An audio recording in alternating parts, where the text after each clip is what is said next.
All right, start off with a piece of square origami paper. If you don't have a piece, an 8.5 by 11 paper, you could fold it in half to become a square to make one. But today we have one. So let's start by folding the paper in half by taking one of the top corners and folding it down to the bottom corner. You pinch it down so it lines up perfectly, hold it out, and crease it out with your finger or your nail, whatever is more comfortable. Perfect. Next, you fold this triangle in half by taking one of these corners. Let's start with the right corner and we'll fold it left. We hold it down again, we pinch it down, crease now. So now we have a triangle that's folded in half. Again, we started like this. We folded it down, a little recap, folded it over again. All right. Now, let's take the flap and open it up. One of these becomes a little flappy. Let's open this up. And we take the very top of it and we fold it down so it reaches down to the side perfectly. We pinch it.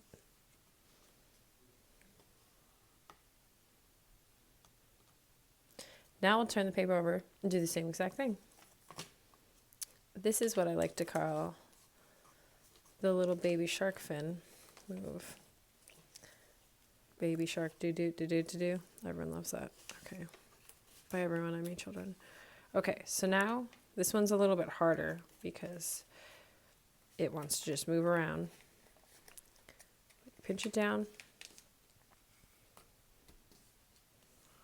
Perfect. Now, we'll grab the right and the left side of this flap just so you can see. And we're going to do pre-creases for our next step. So now we grab this, we fold it in, and we grab this one, and we fold it in. It's flap down again. This is the crown. So flap down, we take one of these sides, and whatever you do on one side, you do to the other side. So flip it over.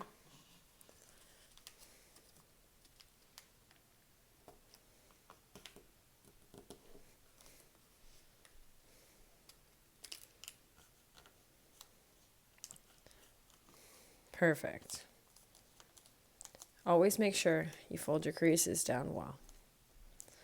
Now we open these flaps back up and get back to our original diamond shape again. But again, that step was a pre-crease fold for our next step. Now we take one of these sides, we open it up,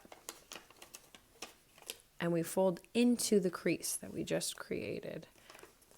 It's like a little pocket. It fits perfectly. So we fold the pinch right in, and it should fit just nicely. And what do we think we do? We do the same exact thing. So we flip it over. We open it up. Again, we notice that the step before created these creases. So we just fold it in.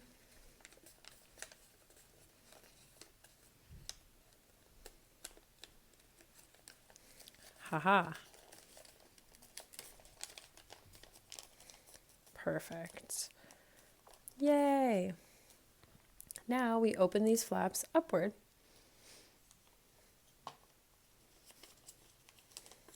Flap up one. Flip over. Flap up two. Excellent. Now we take both of these sides at the edges and we fold it in to meet into the center. So we take this little waist side, I guess you could call it. There's two, but we do one side at a time, remember. So we take this and we flip it in to just meet at its center. We pinch down. And you'll notice that it only folds in just a little. So again, we take this one side, we meet it just right at the center. Okay, leggies down. Flip over and we do the same exact thing. Meet at the center. Meet at the center. Both sides look exactly the same. Legs down. Now, this part gets a little tricky. So, we take these two and we bring them together and we pinch on one side. And we take those two again and we bring them together and we pinch on the other side. We make sure it's all nice and creased and smushed. Then the next step is we flip this one wing up and push down. One more time, we flip it up, we push down, and now we take this flap right here and this flap, we push them together and we push them together. So again, we had folded this up, we had folded this up, and we take these two sides and we bring them together. We take these two sides and we bring them together. And now we pull apart.